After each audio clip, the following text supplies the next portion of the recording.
जय माता दी दोस्तों। शिव पूजा के लिए सबसे पहले हमें चाहिए यहाँ पे शिव जी की प्रतिमा यानी कि शिवलिंग, या फिर आप प्रतिमा शिव परिवार की ले सकते हैं। शिवरात्रि की पूजा हो या सोमवार के दिन या त्रयोदशी के दिन, इन सभी सामग्रियों की आवश्यकता आपको पड़ने वाली है। पूजा की थाली में हमें क्या क्या रखना है, आइए जानते हैं। सबसे पहले पूजा के लिए हमें जल चाहिए। सूक्ष्म पूजा हो या फिर विस्तार पूर्वक हो, जल के बिना पूजा अधूरी होती है। तो यहाँ पे हमने तांबे का पात्र लिया है और शुद्ध गंगा जल। तो देखिए, यदि आप मंदिर जा रहे हैं तो अपने घर से ही जल लेकर जाएं, वो आपके लिए अति उत्तम होगा। इससे हमारे बहुत सारे दोषों का विनाश होता है, यानी कि हमारे दोष दूर होते हैं। तो तांबे के पात्र का चुनाव करें तो अति उत्तम है। अब यहाँ पे हम कच्चे दूध का इस्तेमाल करेंगे, जैसे कि भगवान भोलेनाथ को अभिषेक बहुत ही प्रिय है। तो कच्चे दूध से अभिषेक चांदी के पात्र से करें तो अच्छा होगा। तांबे के पात्र में कभी भी हमें दूध नहीं रखना चाहिए, विष के समान हो जाता है। और अब हम लेंगे यहाँ पे शुद्ध गंगा जल है। तो ये देखिए, गंगा जल में ही आपको कच्चा दूध मिलाकर भगवान भोलेनाथ का अभिषेक जब भी आप करें तो ऐसे करना चाहिए। अब हमने लेना है दही, क्योंकि पंचामृत 5 चीज़ों से मिलाकर बनता है। तो ये देखिए, यहाँ पर है ये दही, और ये गाय का दूध है और गाय के दूध से बना हुआ दही भी है। और यहाँ पे हमने लेना है शहद। आप कोई भी ब्रांड का शहद ले सकते हैं। और ये है शुद्ध गाय का देसी घी। तो गाय के ही सारे प्रोडक्ट आप लेंगे तो आपके लिए ज़्यादा उत्तम होगा। यदि आपको मिलने में असुविधा है तो आप कोई भी दूध ले सकते हैं। पैकेट वाला दूध ना लें, वो आपके लिए उतना हितकर नहीं होगा। तो यहाँ पे आपने देखा। और अब हमने लेना है शक्कर। दोस्तों, शक्कर अभी मेरी थाली में आपको नहीं दिख रहा होगा, तो मैं यहाँ पर लगा दे रही हूँ। शक्कर माइक वगैरह लगा है तो अभी मैं लेने नहीं जा सकती हूँ। शक्कर यानी ये 5 चीज़ें भगवान भोलेनाथ के अभिषेक के काम आती हैं। यदि आप मंदिर जा रहे हैं तो इतनी सारी चीज़ें आप चढ़ाने में असुविधा होगी, इसलिए हम काला तिल और जल लेकर घर से जाएंगे और भगवान भोलेनाथ का अभिषेक करके उनकी कृपा प्राप्त करेंगे। तो ये रहा हमारा जल और काला तिल। आप चाहें तो पंचामृत बनाकर भी घर से ले जा सकते हैं। तो ये सबसे ज़रूरी होता है शिव पूजा, यानी भगवान भोलेनाथ को प्रसन्न करने का सरल तरीका है। अब आइए, पूजा की अन्य कौन सी सामग्रियां हैं जो कि हमें थाली में रखनी होगी। तो देखिए, पुष्प के बिना हमारी पूजा अधूरी होती है। यहाँ पर है ये दूर्बा घास, जो कि भगवान गणेश को भी प्रिय है। और जब हम भोलेनाथ की पूजा करते हैं तो नंदी देवता को और भोलेनाथ को भी हम दूर्बा अर्पित करते हैं। यहाँ पर हमने ये है बेलपत्र। तो देखिए, बेलपत्र बहुत ही अच्छा और बिल्कुल छोटा छोटा नाजुक सा जो बेलपत्र होता है वो भगवान भोलेनाथ को प्रिय है। और सबसे अहम बात कि कटे फटे बेलपत्र नहीं होने चाहिए, तो इनका चुनाव आप कर लें। बेलपत्र को धोकर साफ कर लें, गंदे बेलपत्र आप ना लें। और यहाँ पे देखिए, ये है बेलपत्र की गांठें, और इसे वज्र भी कहा जाता है। तो इसे आप तोड़कर निकाल दें, उसके बाद ही बेलपत्र का इस्तेमाल आप करें। देखिए, बेलपत्र भगवान भोलेनाथ को प्रिय है, लेकिन ये जो 3 दलों वाला बेलपत्र है वही प्रिय है। यदि आपके पास बेलपत्र नहीं है तो आप मंदिर में जाकर किसी और ने चढ़ाया है उसे भी आप इस्तेमाल कर सकते हैं। यहाँ पे इस तरह से मार्केट में कभी कभी आप इसे चेक करके चढ़ाएं, क्योंकि बहुत सारा अखंडित होता है। तो खंडित चीज़ें हमें देवताओं पर नहीं अर्पित करनी होती है, तो इसे हम साइड में कर देते हैं। अब इसके बाद यहाँ पे पुष्पों की बारी आती है। तो देखिए, सफ़ेद पुष्प, गुलाब के पुष्प, ये गेंदे के पुष्प, कोई भी इस्तेमाल करते हैं। वैसे तो भगवान भोलेनाथ का प्रिय रंग सफ़ेद है। और ये है मदार के पुष्प, कोई कोई इसे आंकड़े का पुष्प भी कहते हैं। ठीक है, तो ये यदि आपको मिल जाए, ये भगवान भोलेनाथ का प्रिय है। तो यहाँ पे हमने फूल सफ़ेद नहीं मिला है तो आंकड़े का पुष्प हमने इस्तेमाल किया है। अब ये है कुछ गुलाब के पुष्प, और ये है बेल फल। जैसे कि बेलपत्र होता है उसी तरह से बेल फल, और ये है धतूरे का फल, लेकिन दोस्तों ये भी अच्छा नहीं है, तो इसे हम साइड में रखते हैं। अच्छी अच्छी चीज़ें हम देवताओं पर अर्पित करते हैं। तो ये देखिए, बेल पत्ती है, इसी में ये फल इस तरह से लगते हैं, इसे बेल फल कहा जाता है। तो इसे भी यदि आपको मिल जाए तो आप ज़रूर चढ़ाएं। ये है समी पत्र। समी पत्र भी भगवान भोलेनाथ की पूजा में चढ़ाए जाते हैं। तो आप समी पत्र नाजुक नाजुक पत्तियों को तोड़कर एकत्र कर लें और पूजा में इस्तेमाल करें। यदि आपके पास नहीं है तो परेशान ना हो, जितनी ही चीज़ें हैं उतना ही आप लेकर पूजन कर सकते हैं।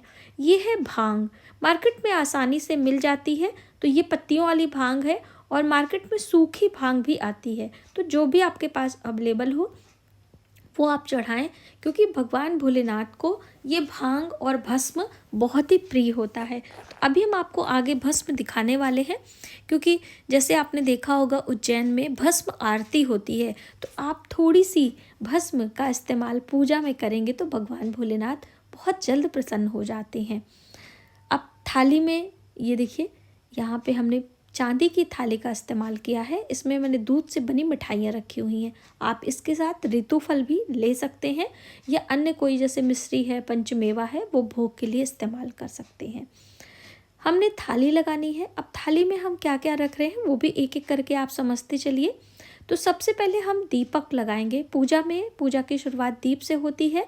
तो यहाँ पे हमने शुद्ध गाय का घी इस्तेमाल करना है और ये हम दीप लगा रहे हैं। तो मैंने पीतल का दीपक लिया है। अगर आप मंदिर में जला रहे हैं तो मिट्टी का दिया या फिर जो है और आटे का दिया भी आप ले सकते हैं। गोल बाती लगाएं या लंबी बाती लगाएं, कोई भी आप लगा सकते हैं। और इसके साथ में हमने लेना है धूप बत्ती और इसको प्रज्वलित करने के लिए हमने माचिस बॉक्स भी लेना है। ये सभी थाली में आप एकत्र करके रख लें जब भी मंदिर जाएं। यहाँ पे हम सिंदूर और इसके साथ में कुछ श्रृंगार की सामग्री भी लेंगे, क्योंकि माँ पार्वती की पूजा भगवान भोलेनाथ की पूजा के साथ में की जाती है और साथ ही भगवान गणेश की। तो भगवान गणेश की पूजा में सिंदूर और माता पार्वती को भी सिंदूर हम चढ़ाते हैं। तो देखिए, चूड़ी बिंदी अलग से आप लें या फिर इस तरह से पाउच में आती है वो भी ले सकते हैं। श्रृंगार की सामग्री चढ़ाना बेहद शुभ होता है, क्योंकि इस दिन माँ पार्वती और भगवान भोलेनाथ का विवाह भी हुआ था। और ये है कलावा। तो देखिए, ये सिंथेटिक कलावा है। इस तरह से कॉटन के भी कलावा आते हैं, ये आप देख सकते हैं। इसकी पातियां भी लगाई जाती हैं। तो ये आप कलावा रख लें वस्त्र के रूप में। और देखिए, ये है घंटी। तो घंटी भी आपको थाली में रखना है। बिना घंटी के नकारात्मक शक्तियाँ कैसे दूर होंगी। और ये है इत्र। अक्सर आप लोग पूछते हैं कि इत्र, तो मार्केट में बहुत ही आसानी से मिल जाता है इत्र। और इसका इस्तेमाल भगवान भोलेनाथ के अभिषेक में, यानी कि जब हम स्नान कराते हैं उसके बाद इत्र लगाकर भगवान भोलेनाथ का अभिषेक भी किया जाता है। आप चाहें तो कपूर से भी इत्र का इस्तेमाल, कपूर अगर है तो आप उसे भी लेकर कर सकते हैं। ये है जनेऊ। तो देखिए, हम लोग अक्सर इस तरह से जनेऊ थोक भाव से लेकर आते हैं और अक्सर पूजा में इस्तेमाल करते हैं। तो एक भगवान गणेश के लिए और एक भगवान शिव के लिए 2 जनेऊ हमने यहाँ पे रखा हुआ है। अब बारी आती है चंदन की। तो हमने यहाँ पे अष्टगंध तिलक लिया है। अष्टगंध तिलक भगवान भोलेनाथ को बहुत ही प्रिय है। इसकी जो खुशबू होती है, इसका जो अरोमा होता है, बहुत ही अच्छा होता है। तो आप इसका इस्तेमाल करें। और एक ख़ास बात और है इस चंदन की, इस तिलक की, कि ये सभी देवी देवताओं को अर्पित कर सकते हैं। यानी कि आप इस तरह से, ये पाउडर के रूप में होता है, इसे निकाल कर एक कटोरी में इसे जल से घोल लें, यानी घोल तैयार कर लें और किसी भी देवी देवता के पूजन में इस अष्टगंध तिलक का इस्तेमाल आप कर सकते हैं। तो आपकी पूजा की थाली में ये ज़रूर होना चाहिए।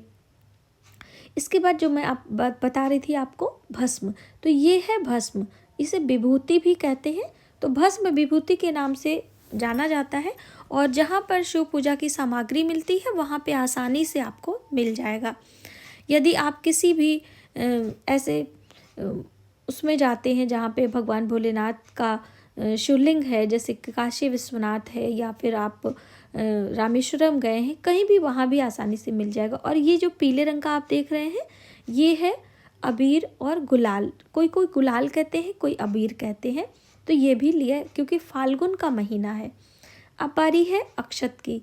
तो ये अखंडित चावल, यानी कि बिना टूटे हुए चावल आपको इस्तेमाल करने हैं। और अक्षत तभी बनता है जब इसे आप जल से धो लेंगे। तो जल से धोने के बाद ही अक्षत इस्तेमाल करें। और अब हम ले रहे हैं यहाँ पर दक्षिणा। कोई भी आप सिक्के ले लें, रुपए ले लें, जो भी आपके सामर्थ्य है आप उसे पूजा में रखें। बिना दक्षिणा के भी पूजा हमारी अधूरी होती है। और ये रहा दोस्तों रुद्राक्ष की माला।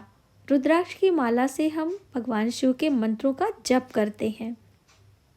इसके बाद बारी आती है कुछ तांबूल की, यानी कि लौंग, इलायची, पान, सुपारी, ये चीज़ें तांबूल के अंतर्गत आती हैं। तो यहाँ पे अभी मेरे पास पान नहीं है, तो हम सिर्फ लौंग और इलायची, साथ ही हमने रखना है सुपारी और हल्दी की गांठ। देखिए, शुभता के लिए ये सारी चीज़ें ज़रूर चढ़ाई जाती हैं। तो ये मैंने एक हल्दी की गांठ रखी हुई है और लौंग और इलायची है, और ये रही सुपारी। ये पान के पत्ते पर रख कर लौंग, इलायची और सुपारी हम तांबूल चढ़ाते हैं। भोग लगाने के बाद तांबूल चढ़ाया जाता है, उसके बाद दक्षिणा अर्पित किया जाता है। छोटी छोटी बातें पूजा में बहुत मायने रखती हैं, तो आपको इन बातों पर ज़रूर गौर करना है, और नियम के अनुसार यदि आप पूजा करते हैं तो आपकी पूजा ज़रूर मान्य होती है। और ये रहा काला तिल। तो देखिए, अक्षत के रूप में भी काला तिल लगाते हैं, और वैसे आप जल में डालकर भगवान भोलेनाथ का अभिषेक कर सकते हैं। यदि आप घर पे पूजा कर रहे हैं तो विधिवत तरीके से आप सभी चीज़ें आराम से भोलेनाथ के मंत्रों का जप करते हुए आप अर्पित करें। यदि आप शिवालय जा रहे हैं तो बस शिवलिंग पर आप कच्चा दूध, काले तिल, मिश्री आदि अर्पित कर सकते हैं। तो यहाँ पर ये रही हमारी पूजा की सामग्री। दोस्तों, इसमें आपको कुछ कमी लग रही होगी। जी हाँ, कपूर की कमी है। तो अभी मेरे पास कपूर नहीं है। पूजा के दिन हम ज़रूर आपको कपूर से आरती करके बताने वाले हैं। वीडियो कैसी लगी प्लीज़ हमें कमेंट करके ज़रूर बताइएगा। नमः शिवाय।